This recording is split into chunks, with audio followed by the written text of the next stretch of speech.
spiritual. You're not my future. You're not my soulmate. But I'm still glad that I met you. You're not my spiritual. You're not my future. You're not my soulmate. But I'm still glad that I met you. You're not my spiritual. You're not my future. You're not my soulmate. But I'm still glad that I met you. Welcome to the very first episode of a show I've already fallen in love with, The Man Cave. I'm Janez Vermeiren. And I'm Lunga Shabalala. And this is our pad. We've got all the boys' toys here.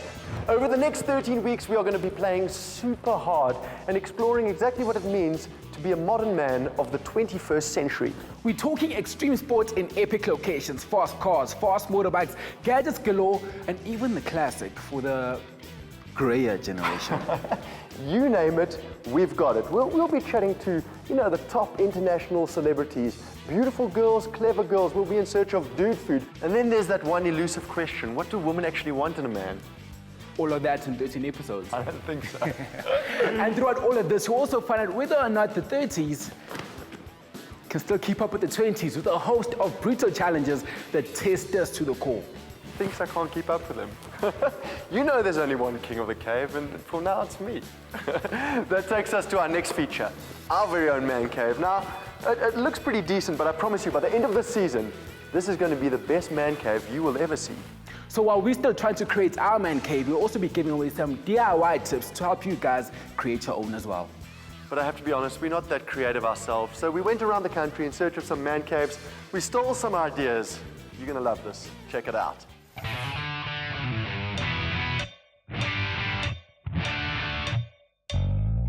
We've seen all kinds of man caves in South Africa, but this is no ordinary man cave. I mean, this looks more like a garage you'd find in, Route 66. Ivan Brewer, my good mate over here. Dude, what happens here? Because I can see there's more than just a man cave here. This is about passion. Well, this is my life. This is where I live. This is where I play. This is my livelihood. It's an addiction to me. I started as a youngster, growing up on the farm, and wherever I went, I was the little lighty that just went into the barns and sheds and started scratching in stuff. And then it's amassed to this. I just can't help myself. Ivan, there's so many collectibles in this man cave. Where do you find all of this stuff? I mean, you go on road trips through the Karoo and stuff like that. Yeah, we do a lot of road trips. I find it on farms. You got to sift through a lot of junk, but I suppose that's the rush in it for us. That's the adrenaline, is finding that one little item. Ivan, I can see that you really live the man cave lifestyle, because this is literally home. This is it. Lounge turns into a bar, kitchen, couple of bedrooms upstairs, and yeah, each item, I suppose, it's got its own story to tell and where we find it and how we find it. I've got something for you guys for your man cave. I've got an old enamel sign here. Oh, that's beautiful. This is AA. This used to hang obviously outside the AA, the Automobile Association. Yeah. Probably around in the 30s and 40s. Fantastic, and they're still around today.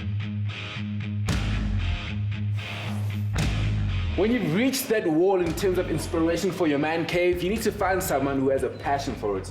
And Cecil over here has such a huge passion that his entire house is basically a man cave, and it looks like cars are that passion. Exactly. We got Chevys, we got cars, we got pickups. They all have a story, and it is a passion. It got to the stage where the house has got smaller, but the collection has got bigger. I fell in love with old cars as a schoolboy, and it's grown from that. My first old car was a 1937 Chev, which, believe it or not, I bought for R1. R1. It was bought from a lawyer. It was his original car, and he felt it had to have a legal sale, so he said, let's do a deal on R1. He signed a receipt, and the car was mine. So, with my compliments, and for your man cave, please accept that. Thank you so much, sister. We always think about you and your story and the goals that you set when you're building your ultimate man cave.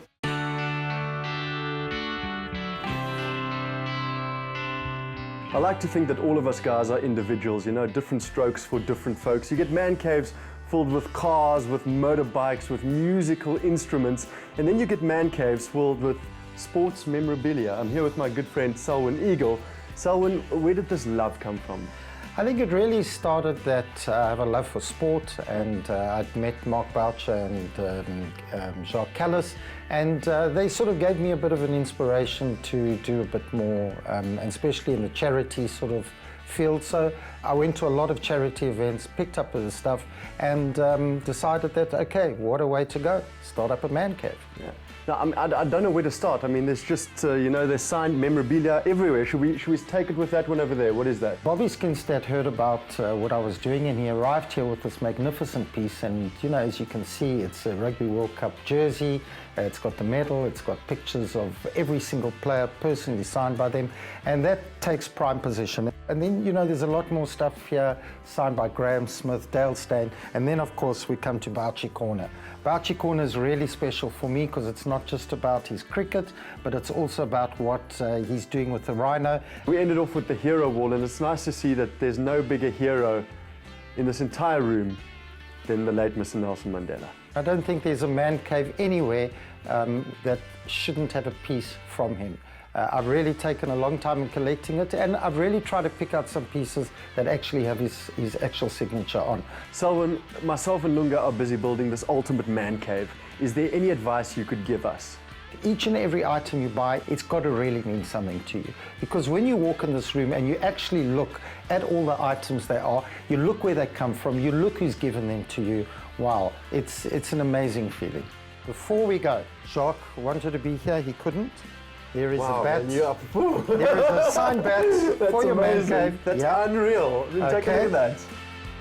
What Mark Boucher really thought would be really nice, here's a Rhino, it's signed by him. For his That's charity. for you as well. That's amazing. Thank you, Mark Boucher. And then the last one, but probably the most important. I said to you, absolutely no man cave can be done without something of Nelson Mandela. This is for you to keep and really enjoy, and it's been a pleasure having you here. I'm sure you'll agree with me that all of this memorabilia actually makes our man cave. It gives it some personality, especially that piece over there of the greatest man ever, Nelson Mandela, Madiba. It's an awesome way to kind of kick off the Man Cave collection. Kind of sets the bar pretty high. Kind of like this guy, the fastest man in Africa, Kukuzulu, whose advice helped us from writing off a lot of fast cars.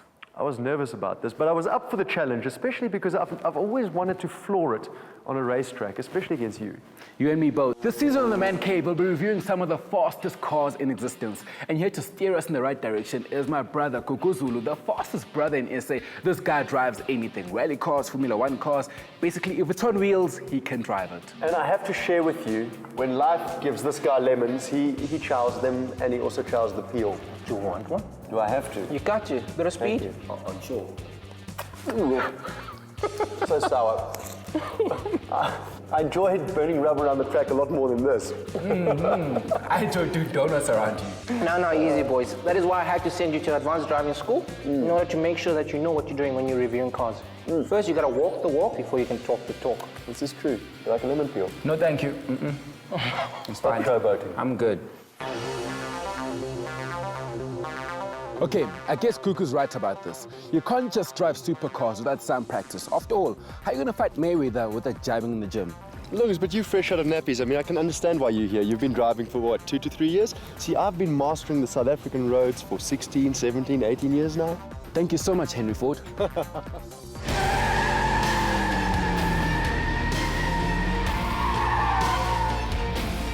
That was impressive. I don't know if I can do that myself. I just have to ask you, what are we going to do about this man? Because he's had anxiety the whole night, he can't sleep, he's a nervous wreck. I should be the one that's nervous. And we've got an SLK 55 AMG here, which is immense power. You know, take these cars now today, especially AMG, to another level. I want to sort of get you behind the wheel and be safer drivers, but be able to handle something like this.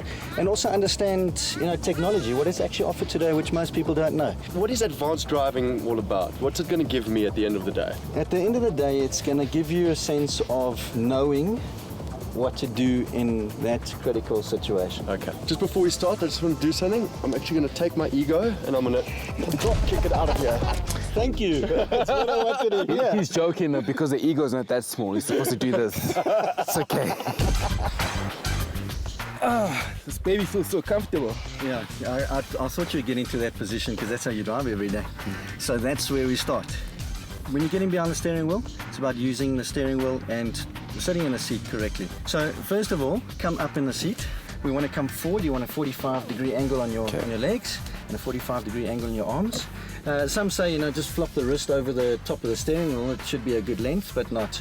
I like to do it on a 10 to 2 quarter to 3 position like that on the steering wheel.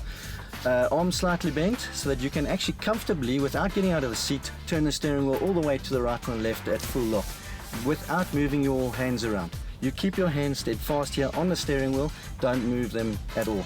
That's how you should drive and have full control of the vehicle. But there's no swag in this. Girls aren't gonna like me if I'm driving like this.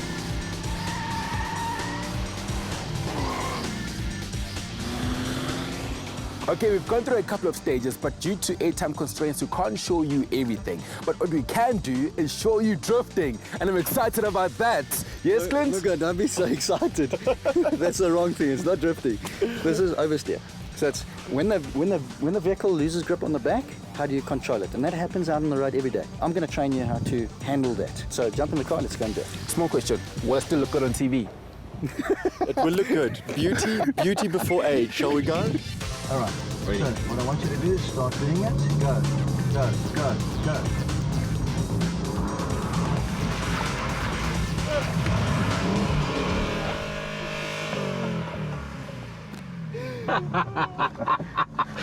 Holy Moses, that was so much fun. I want to do it again. I can't explain it. It's like, why not? Come on, you only live once, guys. Well done. Well done.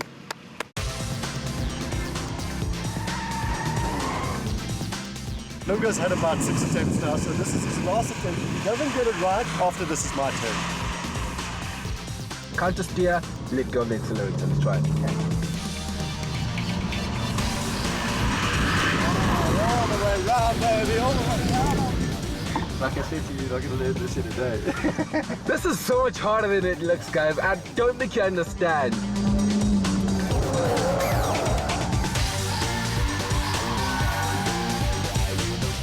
So you're out here driving all these supercars, all these beauties, but it would be a shame if you weren't able to kind of show you the entire car itself in its motion. And apparently there's this new craze when it comes to filmmaking, and they talk about these flying objects that get the complete picture. So these things are called unmanned drones. So basically it's like having a helicopter but in your hands. Absolutely. Okay, I'm seeing 2 types of drones here. How many different variations are there? Okay, so this is the entry-level one, and that's at Action Gear. We sell all the different types. So you would start off with the Blade quadcopter. Okay. Now, this one is quite nice. You can strap a GoPro to the bottom. Okay, then we move on to the DJI. Now these ones they're a little bit more expensive, but they're definitely worth the money. You get a lot out of it. What you get is basically the gimbal, which keeps your shot completely still. Then you get the Phantom Vision Plus. Now that's the top of the range. It has a built-in camera. The camera records in full HD and everything like that. It comes with the 3D gimbal as well. And what that allows you to do is give you a first-person view. So basically you can use your cell phone, and you can see exactly what you're filming. You can control the camera, the pan and the tilt and that sort of thing. Are these things legal? So at the moment they are legal. There are a few little restrictions where you can't fly above 122 meters. Okay. And then obviously anywhere around restricted airspace.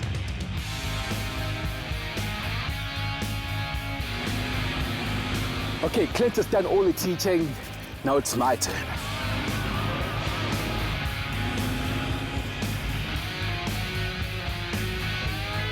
Wow. Wow, guys, it's like the racing gods have you in their hands and they're just guiding you through every single corner. The seats are so good, the torque, the power in the car. Woo! So nice to see the youngsters do their thing, but this time, it's time for experience. By the way, I have a racing name. I'm called the Janez. Are you ready for this?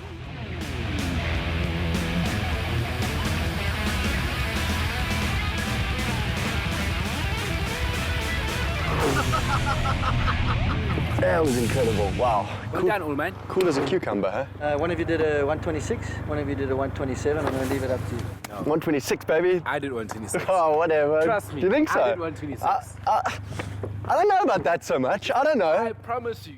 I did 126. You are the most stubborn person I know. Do you know how slow your reaction times are? And you got 126? 126, baby, 126, 100% confident. Lunga, if there's one thing I enjoy more than an intense challenge, it's good man food, you know, guy grub, 100% pure beef burger. So I decided, let's combine the two. I invited, you know, Ryan Buerta, the soccer player, Yeah. with the guy that won Survivor, Graham Jenica, All right. to see if they were up for the heat. But wait, did you guys have burgers at the Knob? Yeah, the Knob. No ordinary burger. Oh. Just trust me, watch this and you'll enjoy. The Knob.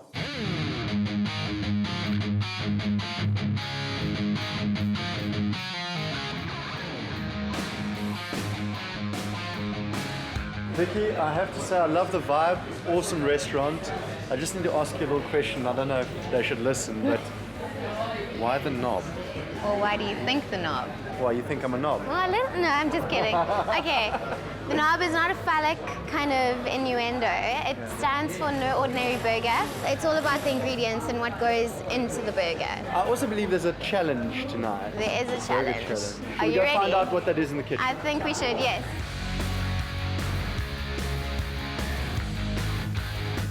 The mega knob is basically a choice of whichever burger you want on the list, doubled up, 700-gram burger of absolute awesome. Yeah. And it gets served in either a Valiant hubcap or a Jaguar hubcap. I've brought two of my friends along. Alpha males, I think they're the be-all and end-all when it comes to being the ultimate male. We're going to put 3 of those burgers next to each other, and we're going to see who eats up first. The last man standing.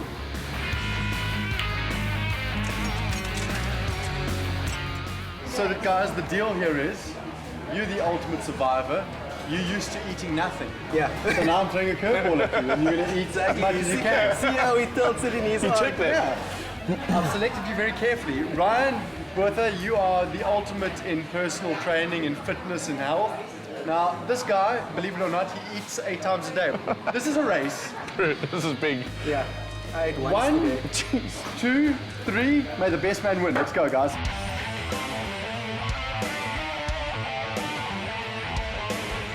I'm feeling the spice. Jeez.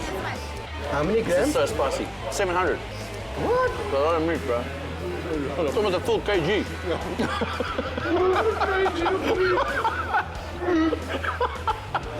Are we allowed to tap out? Graham, I'm worried about you. I know. I'm worried about Me you, bro. too. And I know you're competitive out. I know. That sucks. I think I'm in third. But I'm a winner. We have a winner! Well done. It's all because you eat 8 times a day. I want to hug. At least third place gets a hug. That's a relegation hug. Yeah. He also finished. Boom. Yay, well done. High five. Awesome. I've traveled the country. I've been to the best burger places in the country. And I bow down to you. Oh, well, thank you. So we have a round of applause.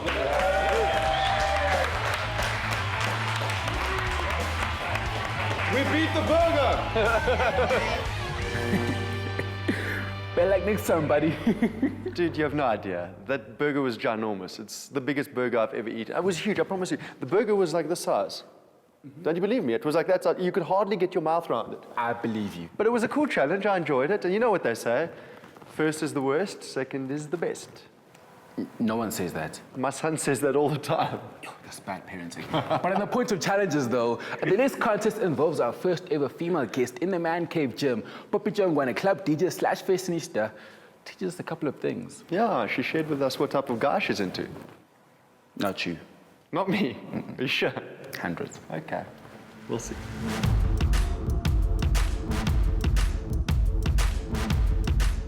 So we've got race car drivers and we've got fitness fanatic, radio and club DJ, Poppy, basically.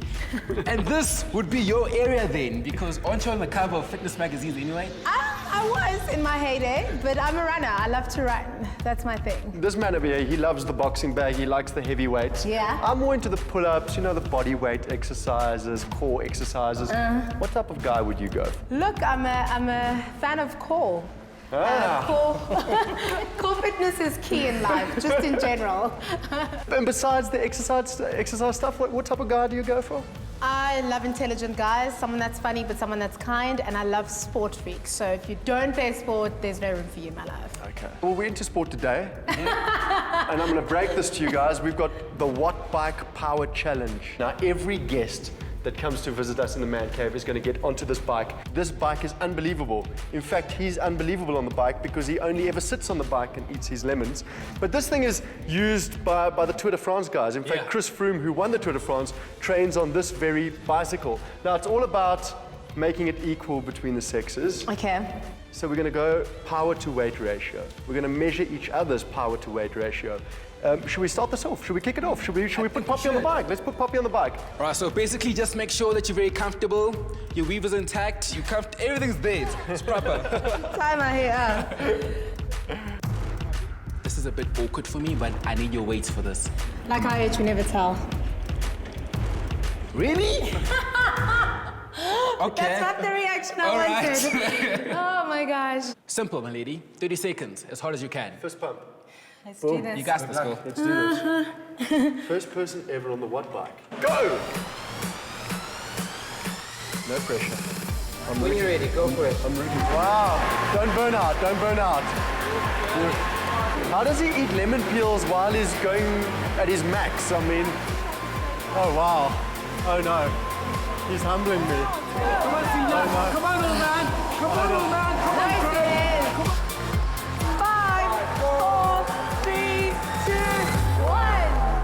1. Okay, I've got a new name for him. I'm a glug glug.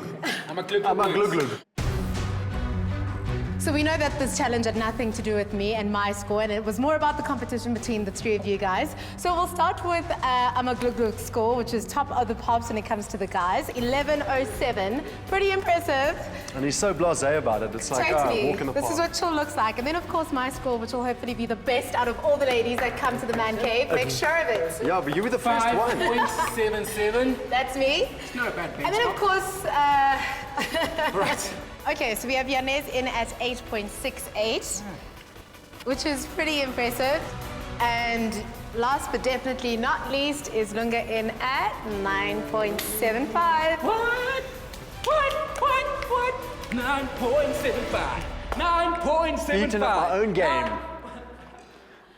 Are you ready? Losing can be so painful, especially when the winner finds out they go into Switzerland with Miss South Africa, baby. The walk of shame. The walk of shame. But you know what? I'm actually cool with it because I know how the Swiss love chocolate. But while you're gone on your Swiss adventure, I'm also going to have some fun. You know the guy from the Dragon's Den, Mr. James Khan? He's going to teach me how he made his first million, which is important. And also, when you're back, this is even more important. We're going to learn how to ride bikes because none of us know how to ride a bike. We're also going to get our hands dirty because we need to fix up this man cave and show you guys how we did that. And then the most important part is I want to bring Miss South Africa into the man cave and I want to find out if she thinks you are as cool as you think you are. She'll probably think I'm a 9.75. And remember, it may be a man's world, but the women are boss. This is true. True story.